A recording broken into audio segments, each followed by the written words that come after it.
The university requires their students learn about those protests in the college. Yet when they do a protest, call the cops. College campuses are still doing all of the protest things, which is what college campuses are supposed to do. This is from the Associated Press. It's very good. All right, I'm going to hit play, and then let me know how the audio is if you're listening. Started getting involved in activism at Columbia in the fall of 1963 when I joined the Columbia chapter of the Congress of Racial Equality. I then became involved in the movement against the Vietnam War, and this was... Hey, look at that. It looks an awful lot like what's happening today, doesn't it? The first time that you had the Black Student Organization and the major anti-war organization organizing a joint protest. That took the form... That's exactly what's happening today with this stuff. This is Columbia, the same university that they're protesting at today, because it's a thing that happens at colleges. It's what ought to happen at colleges, where these protests should start. If you're watching, press the subscribe button, press the like button, press the thumbs up. Subscribing is scientifically proven to make me happier, and it'll probably make you happier too. So you should do that. Form of an occupation of 5 buildings that ended up lasting for 7 days. Before the police were brought in to clear it out, It's exactly what's happening today. Look at it. It's from 1968. This is not a new thing. Not only pulled students out of the buildings, they beat up a lot of bystanders. And then the whole school went on strike. When we were in those buildings for 7 days, people from all over the country, Tom Hayden came, H. Rap Brown, Stokely Carmichael, the Grateful Dead played at the Columbia strike. This captured the imagination of people all over the country who started imitating it. And it looks like the same thing happened with the... See, look at it. It's exactly the same. This is your society working properly. It really is. The thing that they're asking for, these protesters, they're asking for colleges to divest from Israel companies and Israel... Wait, are you saying that we have a history of protesting wars we don't like? Yeah, I know, right? Wait, what the hell happened? Did it move my damn video? Okay. Yes, we have a history. You're correct, Shinsinto. I don't know if you've ever been... I don't know how long... maybe some of these current complainers online, not you, but the people who are complaining about this have been paying attention to politics, but this is a common thing. This is a good thing. This is happening appropriately the way it ought to. The occupation at Columbia, it triggered occupations all over the place. We are trying to build on history. We are trying to build on what we learned from 1968. Might have happened in the mid-80s too. Learn from their passion and their hope and why they were anti-war at the time. Columbia has actually, as an institution, albeit reluctantly, claimed the legacy of the '68 protests.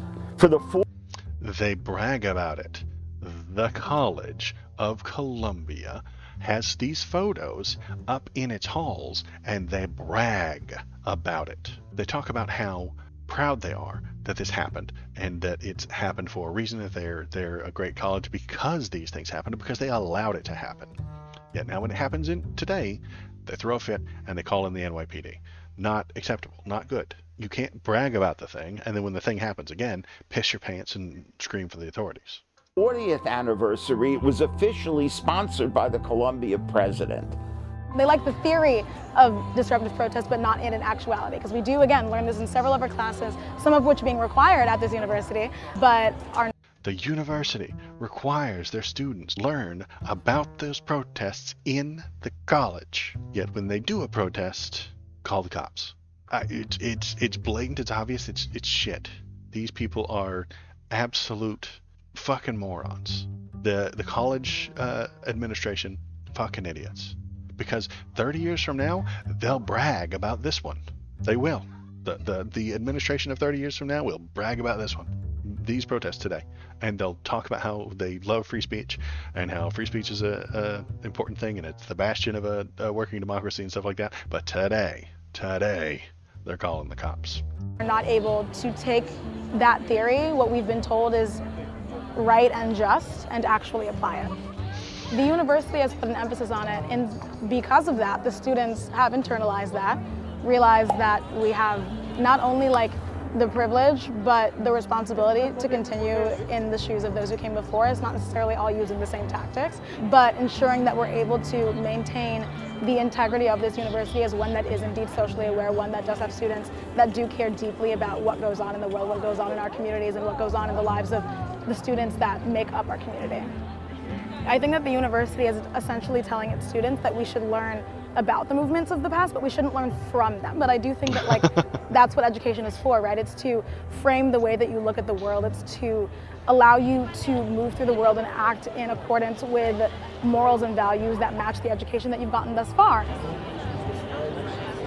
Learn about what happened, take the good parts, and recreate it if you can. That's brilliant. It's fantastic. It's what the kids are doing at these protests, and they're going to get stomped on by the police because that's how history works.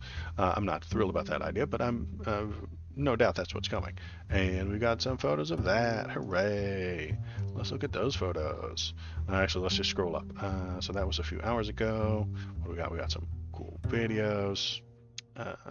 California governor's denounced the campus violence because he's also a piece of shit. Gavin Newsom? Fuck. Come on, Gavin. Gavin, you can do better than this. The right to free speech does not extend to inciting violence, vandalism, or lawlessness on campus. They're not doing that. Gavin, listen. They're not doing that. They're not doing that, and they're not doing this. Let's see. We are not going to allow Georgia to become the next Columbia University. Georgia Governor Brian Kemp will probably just murder them all. If you've broken the law, if you are damaging property, if you are assaulting police officers, then you should have harsh penalties. They're not doing that, Brian Kemp. They're not. They're not doing that. You would like us to believe that they are, so that when you go and drag them out kicking and screaming and pepper spraying and tasering and electrifying or rubber bulleting, that you will be justified. You are not. So they were in this building and then the cops went in. Look, these people are dangerous. Look at them. They're dangerous. I'm here on Columbia's campus where New York police cleared an administrative building that had been taken over by pro-Palestinian demonstrators earlier Tuesday. Hundreds of police, many of them in riot gear, arrived on campus shortly before 9 p.m. They accessed the building through a second-story window, climbing on a ladder truck. Inside, police said there were about 30 or 40 protesters who were taken into custody. Dozens more have been arrested for protesting the police response. Police said they also cleared an encampment which had been set up by students and inspired a wave of demonstrations across the country. No one has been injured, according to a police spokesperson. No one has been injured because they're not the dangerous ones. The protesters aren't the dangerous ones. It's the police that are dangerous. They're the ones that are armed. They're the ones that are armored. They're the ones that are rolling in 5 to 1, 5 police officers for every protester. They're the dangerous ones. But they're terrified of little girls and what they have to say, and chants and rhymes and tents. Terrifying. These are the most peaceful protests possibly ever. 34 people arrested at University of Wisconsin.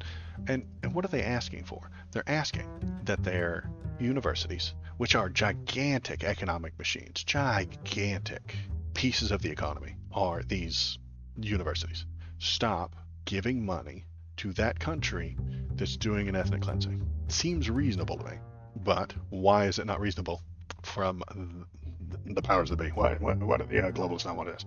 Well, why do the people in charge not want this? Because it starts with college campuses.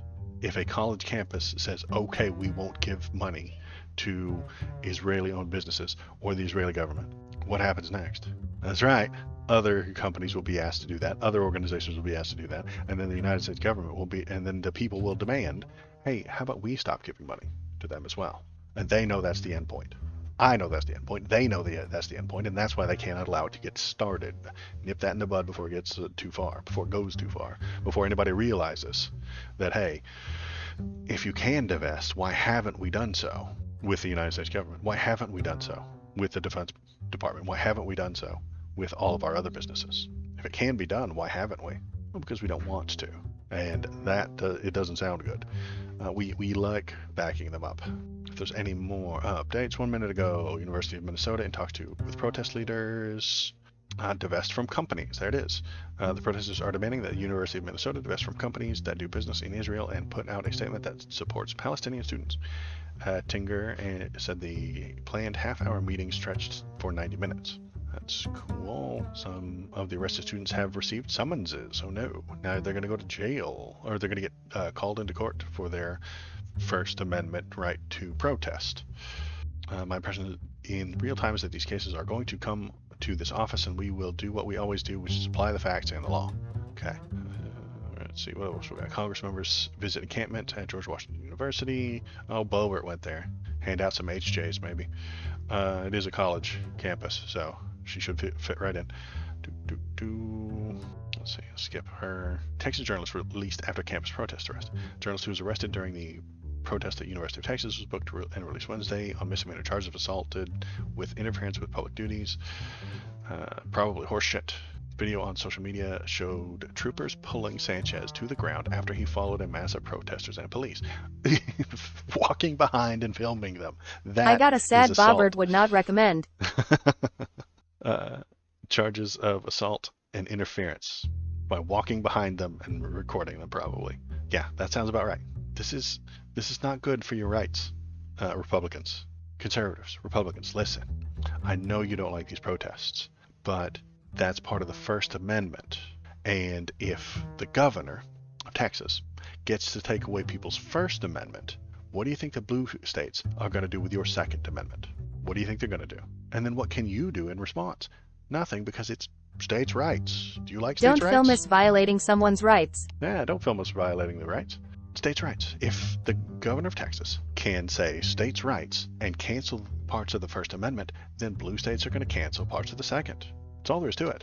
Either you have all the rights or you have none, man. Once they start sliding, the way the Republicans are doing with this freedom of speech issue, they start disappearing. Republicans got rid of the right to abortions, but Republicans are lowering your rights. Republicans are removing your rights. And they're claiming that it makes us more free. It doesn't. It makes them more comfortable because they don't like what this protest is about. They don't like it. They don't like the idea that somebody would be on Palestine's side. That makes them feel bad. They don't like that idea. Columbia University to hold remote exams because of protests. They're also canceling a few graduation ceremonies.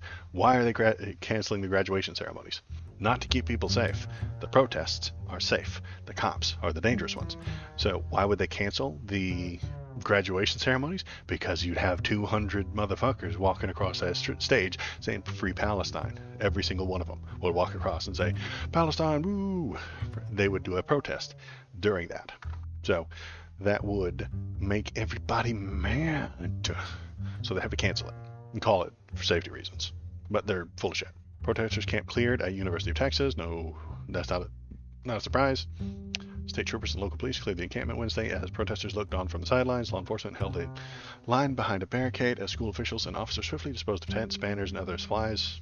Meanwhile, dozens of protesters chanted nearby, Free Palestine. Yeah, they're going to come back. I hope they do. UCLA Chancellor Gene Block said a group of instigators came on campus to forcefully attack pro-Palestinian encampment. He said the incident has shaken our campus to the core. I've got a video of that here in just a minute. And there was some attack happening. University of California President Michael Drake says 15 people were injured, including those who were hospitalized during a protest that turned violent. The police were summoned to the University of California late, way after the stuff happened, campus to help restore order on Wednesday. Texas police accused journalists of lunging at the state trooper. It's not what journalists usually do. He was lunging the state trooper. Carlos Sanchez. Oh yeah, this is Sanchez. We heard about him earlier. Let's see. 33 seconds ago, pro-Palestinian protester support gathers north of Columbia. Oh god, they have a Cunny campuses? That's a terrible name. C-U-N-Y? Don't Google that, kids.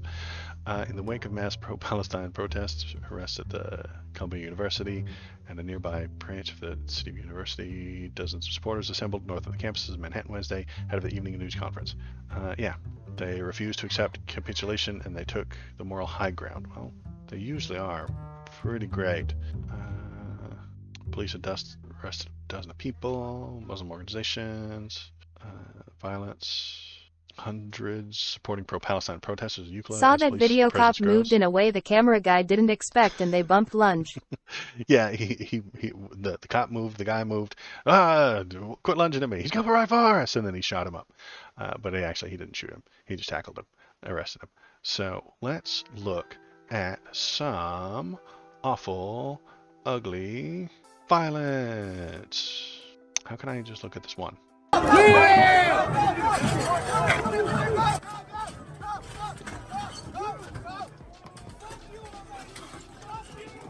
These are the anti-protesters. These are the people that are on the Israeli side, breaking, beating, hitting, tearing things apart. Zionist assholes. Yes. Here we got another really good one. Here we go. They're just going to beat the shit out of this guy. They're attacking him with weapons.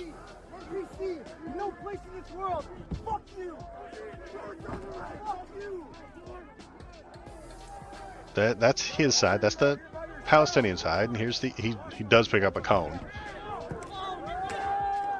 And whack. They start hitting him with those sticks. And then they drag him away from his side to attack him. Where are the cops during all this? Cops are all over this stuff. They're everywhere in this place. They are there 24/7. And they can't stop this? It's funny they call him a pussy guys is standing alone against a mob that's brave to me. I know, but they don't care. They're assholes. They don't care what's going on. What they're doing is the pro-Israeli side, is the violent side. That's the side the cops are on. That's the side the American government is on. That's the side that American companies are on. That's the side American capitalism is on. And that's the side these people are on. And they feel like they're allowed to attack this kid. Right makes might. Right. And why are they doing that? Because they want to. They feel like they can. They feel, again, like this is a just cause for them. They feel like they're on the cops are on their side, and so they are empowered to start taking things into their own hands. And anybody who disagrees with them is just anti-Semitic, right? Obviously. This is how protests are supposed to go. But cops stood by and watched like most other protests in this country. Right. When the side the cops don't like are getting bashed in by civilians, they just let it happen. That's just law of the jungle. But if one pro-Palestinian person were to throw that cone, all of a sudden the cops jump on them.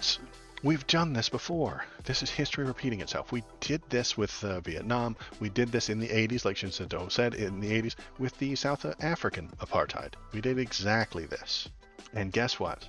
Those anti-Vietnam protesters were correct. The anti-apartheid protesters for South Africa were correct. And the anti-apartheid Palestinian protesters today are correct. And 30 years from now, we'll all be like, oh yeah, remember when that happened? Yeah, it sure was. And then Colombia will brag about how great they were. But we have to remember that they weren't. It's the only thing we can do. Remember that they sucked. Let's see if we got one more. Yeah, there's another video there. They're throwing, look at that. Those are fireworks. That's assault. And they're just allowed to do it. Do you think that guy, we have him on camera right here, we could probably figure out who threw it. He's standing right here. Look at him. He's wearing a black hood and a black thing. If the Palestine side were wearing a black hoodie and a black mask and a black helmet and hiding their identity, the cops would tackle the fuck out of him, drag him off to jail and call him an instigator. But this guy gets to throw explosives. That's violent. The Palestinian protesters aren't violent at the moment, and it's blatantly one-sided. One side is allowed to do violence to the other, and I don't know why you would be on that side. Good guys with fireworks. Yeah, good guys with fireworks and mace. Great, here comes the cloud. The pepper spray. Oh, great, here comes the cloud. The pro-Palestinian side is being peaceful, and the pro-Israeli side is not right now. You don't want these people on your team. Why would you want them on your team? Why would you want that to be your side? Why would you want it to be your side? Because you don't respect what the Palestinian side has to say. You don't like what they have to say, so you'll use violence to shut it down. That's generally what happens. That's the Republican way. That's the conservative way. I don't like what you have to say. Shut it down. If I do like what you have to say, I'll defend it to the death. You get to use your First Amendment if we agree with you. If we don't agree with you, then we get to use the state violence to shut you down. It's a very easy system. I don't know why liberals have such a difficult time with this. It's a very easy system to understand. All right. You want them on your team cause the cops will stand by and watch. Yeah, they're on the team cop, I suppose. And what happens after all of this? Well, Anti-Semitism Awareness Act passed by the House of Representatives. Here's what the bill does. So, at best, it does nothing, and at worst, it creates a category of thought crimes that you could possibly accidentally fall into. Don't do any thought crimes, folks. Be careful. The campus protests have the support of many Jewish college students, but many others say they are intimidated and unsafe. We just watched people be intimidated by fireworks and pepper spray bombs and stuff like that. Those people should be feel intimidated, but we don't give a shit about them. In a vote held Wednesday, the House of Representatives overwhelmingly approved the Anti-Semitism Awareness Act, which could make it easier for concerned students to file civil rights complaints. I hope every one of the Palestinian students and the people on the Palestinian side files these complaints against the others. I hope the whole system gets bogged down with 9,000 complaints per college. We need to be able to define anti-Semitism, Lawler said. And the Anti-Semitism Awareness Act directs the Department of Education to use the definition promulgated by the International Holocaust Remembrance Alliance when enforcing federal anti-discrimination laws. Anti-Semitism is a certain perception of Jews which may be expressed as hatred towards Jews. There is no hatred on the protester sides. There's not. It goes on to define examples of anti-Semitism, and some of the heated rhetoric hard on college campuses of late would be included. When you hear from the river to the sea, Palestine will be free, that is calling for the eradication of Jews and the state of Israel. No, it's not. You can't just make things up. Every time, okay, I mean, all right. Every time I hear someone say "Make America Great Again," that is anti-Semitism. It is. Every time you hear "Make America Great Again," that means kill all the Jews. That's what it means. And I'm going to be filing complaints about it. You can just say anything you want.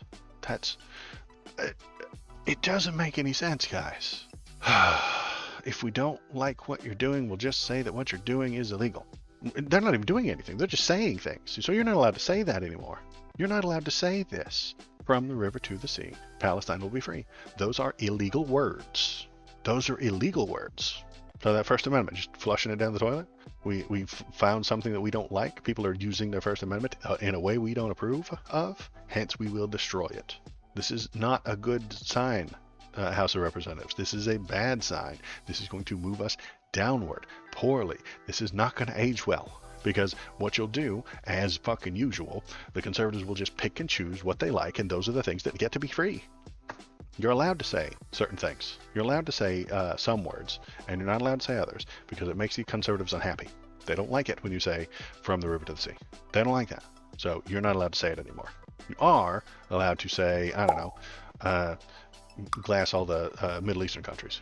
Glass Iran. Yeah, bomb Iran. You're allowed to say that. But you're not allowed to say "from the river to the sea, Israel will be free," because conservatives don't care about Iran. You see the difference? They do care about, for a very stupid reason, they do care about Israel. One, they're a mostly Americanized country. Two, they think they've been convinced that it's a strategic asset. Because we can have our military there and then we can go on to bomb other countries because they love that. And three, they're evangelical Christians who believe that Jesus will come back once the Jews get everything they want over there in Israel. And they're going to create some thought crimes and some special words that you're not allowed to say anymore. What about legitimate criticism of Israel? Critics of the new legislation, like me, include Jerry Nadler, says the bill sweeps too broadly and would chill constitutionally protected free speech. That's right, including legitimate criticism of Israel. However, others say speech has limits, and some of the rhetoric crosses the line into harassment. Everything that, if you ever tell a conservative you don't agree with them, you're harassing them. They're allowed to say anything they want about you. They're allowed to call you a libcuck. They're allowed to call you a soy boy. They're allowed to call. See, the conservatives are allowed to insult me all day long. But if I tell them, hey, that we probably shouldn't be murdering all the Gazans. Why are you harassing me, Waldo? Very thin skin to these guys. Donald Trump, very similarly, has very, very thin skin. He can toss out insults all day, but when somebody pushes back, he cries, screaming like an infant, like a bitch baby piss pants about, he's mean to me, they're all mean, it's not fair, he's a crybaby. And similarly, this sounds like crybaby legislation to me right now, honestly. The bill still needs to pass the Senate and be signed by President Joe Biden, which it won't.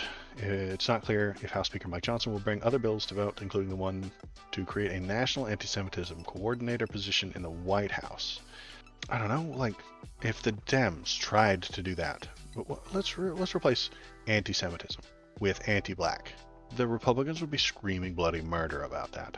Oh my God, they're going to put Nancy Pelosi is going to put a national anti-black coordinator position in the White House. Can you imagine that? They would scream bloody murder about it. I hope Thomas isn't watching, because I'm going to try and trick him with that later. I might try and trick him with that. I'm going to be like, hey, Nancy Pelosi is going to put a national anti-black coordinator in the White House. And then he'll just scream. And I'll be like, okay, well, I lied. I tricked you. It's actually Mike Johnson putting an anti-Semite coordinator in there. And then he'll be on board for it. And that's what I'm worried about. That's what I think conservatives will do with that kind of thing. If they like it, they like it, and it's great and it's right and it can never be wrong. And if they don't like it, then you lose your rights. That's it. You don't get to have those rights. Freedom of speech for people who agree with us. It's the Republican way. All right. Wait, that sounds like another unelected bureaucrat. Should NHAT be a no from them? It should be a no from them, but they don't care. They have no principles. They have no values. Oh, hi. Thanks for watching all the way to the end of the video. The algorithm loves it when you watch it all the way to the end of the video. If you want to keep the algorithm happy, and I know you do, press the subscribe button, press the thumbs up button, leave a comment, tell me what you're thinking, tell me what you're feeling, and let's all keep that algorithm happy. Thanks. Have a good day.